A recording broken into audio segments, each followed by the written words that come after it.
નમસ્કાર, હું છું નેન્સી ને તમે મારી સાથે જોઈ રહ્યા છો અપડેટ કોર્નર. આગળના વિડીયોમાં આપણે કચ્છના ઇતિહાસ વિશે વાત કરી હતી. તો આજે આ વિડીયોમાં આપણે પ્રવાસન સ્થળ અને જોવાલાયક સ્થળો વિશે વાત કરીશું. તો પહેલું કચ્છ મ્યુઝિયમ. રાજાશાહી જમાનાનું સંભાળનું એટલે કચ્છ મ્યુઝિયમ. આ ઐતિહાસિક ઇમારતમાં ઈસવીસન 1877માં હુન્નરશાળાનું નિર્માણ કરવામાં આવ્યું. મુંબઈની જે આર્ટ્સ કોલેજના જેડી એસ્પરન્સ અહીંના પ્રથમ આચાર્ય રહ્યા હતા. રાઓ ખેગારજીના લગ્ન સમયે હસ્તકળા અને વિવિધ કલાઓના પ્રદર્શન રાખવામાં આવ્યું હતું. ભૂતપૂર્વ રાજ્યએ પ્રદર્શનમાંથી 5879 ચીજો ખરીદી અને ચીજો પ્રદર્શિત કરવા નવી ઇમારતનું નિર્માણ કરવામાં આવ્યું. એ ચીજો આજે પણ આ મ્યુઝિયમમાં સચવાયેલી છે. આ મ્યુઝિયમનો પ્રથમ પાયાનો પથ્થર મૂકનાર ફર્ગ્યુસન, જે મુંબઈના ગવર્નર હતા, અને તેમના નામે મ્યુઝિયમનું નામ ફર્ગ્યુસન મ્યુઝિયમ રાખવામાં આવ્યું હતું. પહેલા મ્યુઝિયમ માત્ર રાજ્યના મહેમાનોને જ બતાવવામાં આવતું અને અન્ય લોકો માટે માત્ર દિવાળીના દિવસે જ મ્યુઝિયમ જોઈ શકતા. આઝાદી બાદ મ્યુઝિયમ જાહેર જનતા માટે ખુલ્લું મૂકવામાં આવતા તેનું નામ લોકજીભે કચ્છ મ્યુઝિયમ થઈ ગયું. શિક્ષણ ખાતામાંથી અલગ થઈ આ ગુજરાત મ્યુઝિયમ બોર્ડ હેઠળ વડોદરાના મ્યુઝિયમ વિભાગ હેઠળ રાખવામાં આવ્યું અને 2001ના ધરતીકંપમાં મ્યુઝિયમને નુકસાન થવા પામ્યું હતું. તેની સુરક્ષા માટે હથિયારબંધ રક્ષકો તૈનાત રાખવામાં આવ્યા છે. બીજું આગળ વાત કરીએ તો ધોળાવીરા. ધોળાવીરા એ પ્રાચીન મહાનગર સંસ્કૃતિનું લુપ્ત પ્રાય નગર છે, જે કચ્છના ભચાઉ તાલુકાના ખડીરબેટ વિસ્તારમાં આવેલું છે. આ સંસ્કૃતિ 5000 વર્ષ જૂની અને એ વખતે લગભગ 50,000 લોકો આ મહાનગરમાં રહેતા હતા એવું અનુમાન છે.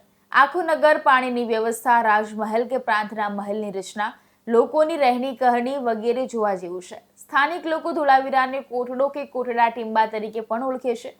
મૂળ તો આ સ્થળ ધોળાવીરા ગામની નજીક આવેલું હોવાના કારણે તેનું નામ ધોળાવીરા પડી ગયું છે.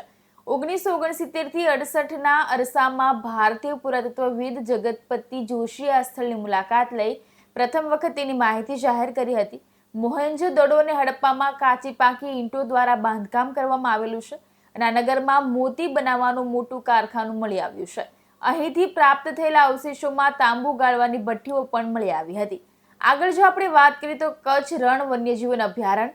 ભારતીય ઘુડખર અભયારણ્ય ભારતના ગુજરાત રાજ્યના કચ્છના નાના રણમાં આવેલું અભયારણ્ય છે. તે 4954 ચોરસ કિલોમીટર વિસ્તારમાં ફેલાયેલું ભારતનું સૌથી મોટું અભયારણ્ય. આ અભયારણ્યની સ્થાપના 1972માં વન્યજીવન સુરક્ષા ધારા 1972 હેઠળ કરવામાં આવી હતી. અહીં ઘુડખરનું એકમાત્ર નિવાસ સ્થાન આવેલું છે અને કચ્છનું રણ એક ખારું રણ છે. ચોમાસા દરમિયાન 1 મહિના માટે તેમાં પૂર આવે છે અને રણ 74 જેટલા નાના ટાપુઓમાં ફેરવાઈ જાય છે. આ ટાપુઓ ઘાસ વનસ્પતિથી ભરપૂર હોય છે, જે 2100 જેટલી જાતિઓના પ્રાણીઓનું નિવાસસ્થાન બને છે. વન વિભાગ દ્વારા આ અભયારણ્યને યુનેસ્કોના મેન એન્ડ બાયોસ્ફિયર કાર્યક્રમ હેઠળ આવરી લેવામાં આવ્યું છે અને તેમાં આ અભયારણ્યમાં જૈવિક વિવિધતા, અભ્યાસ, નિરીક્ષણ વગેરે બાબતોને આવરી લેવામાં આવશે. ચોથું છે પ્રાગ મહેલ. પ્રાગ મહેલ એ કચ્છ જિલ્લાના ભુજ શહેરમાં આવેલો 19મી સદીમાં બંધાયેલો એક મહેલ. આના બાંધકામની શરૂઆત રાવ પ્રાગમલજી ત્રીજાએ 1865માં કરાવી હતી. આની સંરચના કર્નલ હેનરી સેન્ટ વિલ્કન્સ દ્વારા ઇટાલિયન ગોથિક શૈલીમાં કરવામાં આવી હતી. આ મહેલના બાંધકામ માટે ઘણા ઇટાલિયન કારીગરો તેડાવવામાં આવ્યા હતા. આ કારીગરોને મહેનતાણું સોનાના સિક્કાઓમાં આપવામાં આવતું અને મહેલના બાંધકામનો ખર્ચ તે સમયે 31 લાખ રૂપિયા આવ્યો અને તેનું બાંધકામ 1879માં ખેંગારજી ત્રીજાના રાજમાં પૂર્ણ થયું. સ્થાનિક કચ્છી કારીગરો પણ આ મહેલના બાંધકામમાં સામેલ હતા. હમ દિલ દી ચુકે સનમ અને લગાન જેવી બોલિવૂડની પ્રખ્યાત ફિલ્મો અને ઘણી ગુજરાતી ફિલ્મોનું શૂટિંગ પણ અહીં થયું છે. 2001માં ગુજરાતમાં આવેલા ધરતીકંપમાં આ મહેલને ઘણું નુકસાન થયું અને 2006માં આ મહેલને લૂંટવામાં આવ્યો. ચોરો પ્રાચીન કલા મૂર્તિઓને લઈ ગયા અને ઘણી તોડફોડ કરી ગયા. આજે આ મહેલ ભૂતિયા ખંડેર જેવી સ્થિતિમાં છે અને આ મહેલમાં પ્રવાસીઓ મુખ્ય ખંડમાં પ્રવેશીને ટાવરના પગથિયા ચડીને ઉપર જઈ શકે છે અને આ ટાવર ઉપરથી આખું શહેર દેખાય છે. પાંચમું છે પિંગલેશ્વરમ. કચ્છ જિલ્લાના અબડાસા તાલુકામાં આવેલું પિંગલેશ્વર ગુજરાતના સૌથી શ્રેષ્ઠ અને સુંદર સમુદ્ર કિનારામાંનો એક છે. તે કચ્છની 100 કિલોમીટર દૂર આવેલું છે અને વિકાસની દ્રષ્ટિએ પણ તે એક યોગ્ય સ્થળ છે.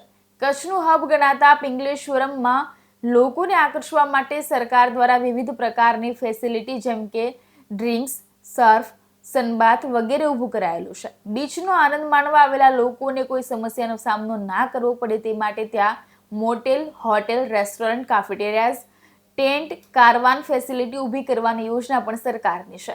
દરિયાકાંઠે આવેલું આ પિંગલેશ્વરમ સુંદરતાની દ્રષ્ટિએ પણ શ્રેષ્ઠ સ્થળ છે. ઉપરાંત ત્યાં આવેલું શિવ મંદિર ઘણું જ પ્રખ્યાત છે અને જ્યાં શ્રાવણ મહિનાના દર સોમવારે મેળાનું પણ સુંદર આયોજન કરવામાં આવે છે. આગળ જો વાત કરીએ તો વિજય વિલાસ પેલેસ કચ્છ જિલ્લાના માંડવી ખાતે આવેલ એક રજવાડી મહેલ અને માંડવી શહેરના સુંદર દરિયા કિનારા ઉપર વૈભવતાના પ્રતીક સમાન વિજય વિલાસ મહેલ કચ્છ જિલ્લાની શાન ગણાય છે. આ મહેલનું નિર્માણ ઈસવીસન 1920માં જયપુરના કારીગરો દ્વારા કરવામાં આવ્યું હતું અને આના કારણે મહેલના બાંધકામમાં રાજપૂત સ્થાપત્ય શૈલીની ઝલક જોવા મળે છે. લાલ રેતાળ પથ્થરોથી બનેલો આ મહેલ એક મુખ્ય ગુંબજ ધરાવે છે અને તેની ચોતરફ બંગાળી ગુજંબો, ખૂણામાં મિનારા અને રંગીન કાચની બારીઓ છે. છત પરના ઝરૂખામાંથી આસપાસનો વિસ્તાર દ્રશ્યમાન થાય છે અને રાજાની સમાધિ પણ દેખાય છે. મહેલનો મધ્યખંડ અદ્ભુત અને મહેલની રંગબેરંગી બારીઓ, દરવાજાઓ અને પ્રવેશદ્વારની રચના પણ અદ્ભુત છે. દરિયા કિનારાને કારણે અહીં હંમેશા હવા ઉજાસ રહે છે અને હિન્દીના મૂવીના શૂટિંગ માટે પણ એક પસંદગીનું સ્થળ છે. 7મું છે માતાનો મઢ. એવું કહેવાય છે કે આજથી લગભગ 1500 વર્ષ પહેલા દેવચંદ નામનો મારવાડનો કરાડ વેશ્ય એટલે કે વાણિયો કચ્છમાં વેપાર માટે ફરતો હતો. તે દરમિયાન તાજેતરમાં જે આશાપુરા માતાનું મંદિર છે તે જગ્યાએ તે વાણિયાએ આસો મહિનાની નવરાત્રી હોવાથી માતાજીની સ્થાપના કરી અને ખૂબ જ ભક્તિભાવપૂર્વક માતાની આરાધના કરી હતી. જે જગ્યાએ માતાજીનું સ્થાપન કર્યું તે જગ્યાએ મંદિર બંધાવ્યું હતું. 1819માં કચ્છમાં આવેલા ભૂકંપ દરમિયાન આ મંદિરને ભારે નુકસાન થયું અને ત્યારબાદ 5 જ વર્ષમાં સુંદરજી, શિવજી અને વલ્ભાજીએ આ મંદિરને ફરીથી બંધાવી દેવડાવ્યું હતું. ત્યારબાદ 2001માં આવેલા ભૂકંપમાં ફરીથી આ મંદિરને નુકસાન થયું, પરંતુ થોડાક જ સમયમાં આ મંદિરને ફરીથી બંધાવી દેવડાવ્યું હતું. ચૈત્રી અને આસો નવરાત્રી દરમિયાન હજારોની સંખ્યામાં યાત્રાળુઓ દેશભરમાંથી પગે ચાલીને માતાના દર્શન કરી ધન્યતા અનુભવે છે. આગળ જો વાત કરું તો નારાયણ સરોવર. નારાયણ સરોવર હિન્દુઓના પવિત્ર યાત્રાધામો પૈકીનું એક છે. શ્રીમદ ભાગવતમાં વર્ણવેલા 5 પવિત્ર સરોવરના જૂથને પંચ સરોવર કહેવાય છે. તે 5 સરોવર છે માન સરોવર, બિંદુ સરોવર, નારાયણ સરોવર, પંપા સરોવર અને પુષ્પકર સરોવર. તેમનું આ એક સરોવર છે અને નારાયણ સરોવરનો અર્થ થાય છે ભગવાન શ્રી વિષ્ણુનું સરોવર. પૌરાણિક કથાઓ અનુસાર સરસ્વતી નદી નારાયણ સરોવર નજીક આવેલા દરિયામાં મળતી હતી અને આ સરોવરને પોતાના પાણી વડે ભરી દેતી. આથી આ સ્થળને હિન્દુઓ દ્વારા પવિત્ર ગણવામાં આવે છે અને આ સ્થળે વૈષ્ણવ સંપ્રદાયના શ્રી ત્રિકમજી, લક્ષ્મીનારાયણ, ગોવર્ધનનાથજી, દ્વારકાનાથ, આદિનારાયણ, રણછોડરાયજી અને લક્ષ્મીજીના મંદિરો આવેલા છે. રાવ દેશળજી ત્રીજાના રાણીએ આ મંદિરો બંધાવ્યા છે. સમગ્ર ભારતમાંથી શ્રદ્ધાળુઓ અહીં દર્શનાર્થે આવે છે. તળાવની વાસ્તુકળા પ્રાચીન અને સુંદર. લક્ષ્મીનારાયણ અને ત્રિકમરાયના મંદિરોની દ્વારકા મંદિર જેવી શૈલીથી જ બનાવાયા છે. બાકીના 5 મંદિરો 1780 થી 90માં વાઘેલી મહાકુંવર નામના રાવ દેશમજી રાણી દ્વારા બનાવાયા છે અને તે પછી કલ્યાણ રાયનું મંદિર બંધાવાયું. મહાપ્રભુ વલ્ભાચાર્ય તેમના જીવનકાળ દરમિયાન અહીં આવ્યા હતા અને સમય ગાળ્યો હતો, માટે પુષ્ટિ માર્ગના અનુયાયીઓ માટે પણ આ સ્થળ પાવન મનાય છે. અહીં કારતક મહિનાથી 11 થી પૂનમ સુધી મેળો ભરાય છે. આગળ જો વાત કરીએ તો ભદ્રેશ્વર જૈન મંદિર. 449 BCમાં રાજા સિદ્ધસેન દ્વારા ભદ્રવતી ઉપર શાસન કરવામાં આવ્યું અને જેમણે આ સ્થળનું નવીનીકરણ કર્યું.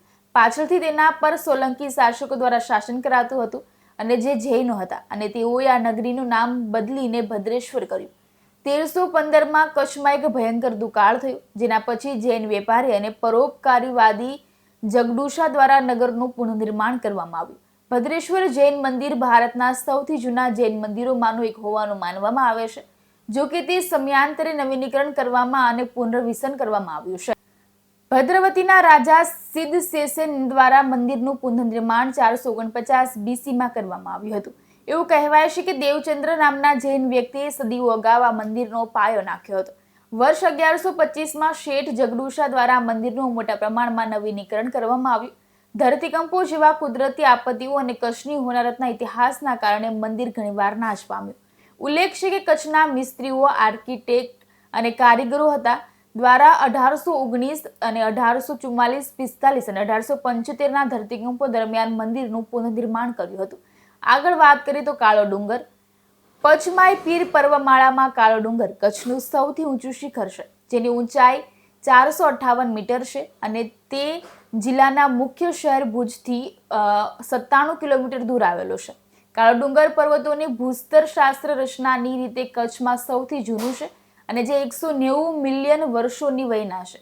કાળા ડુંગરના ચૂનાના પથ્થર એ ભારતમાં સૌથી અનોખા છે, જેના સંખ્યાબંધ બ્રેચિયોપોડ અવશેષો સાથે ચેટ ન્યુડ્યુલ્સ હોય છે અને ચૂનાના પથ્થર બેસાલ્ટ જેવા અગ્નિની ખડકો જેટલા કઠણ અને કાળા છે. કાળા ડુંગરના ખડકો જુરાસિક સમયગાળા દરમિયાન ઊંડા દરિયાની સ્થિતિ હેઠળ રચાય છે. જ્યારે ડાયનોસોર ખંડોમાં ભટકતા હતા, ઊંડા પાણીમાં રહેતા પ્રાણીઓના અવશેષો કાળા ડુંગરના ઉચ્ચ શિખરો ઉપર જોવા મળે છે.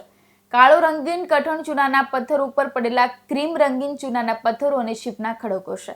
આગળ વાત કરીએ તો મુન્દ્રા પોર્ટ. મુન્દ્રા પોર્ટ ગુજરાતના કચ્છ જિલ્લાના મુન્દ્રા નજીક કચ્છની અખાતના ઉત્તર કિનારા ઉપર સ્થિત ભારતનું સૌથી મોટો ખાનગી બંદર છે.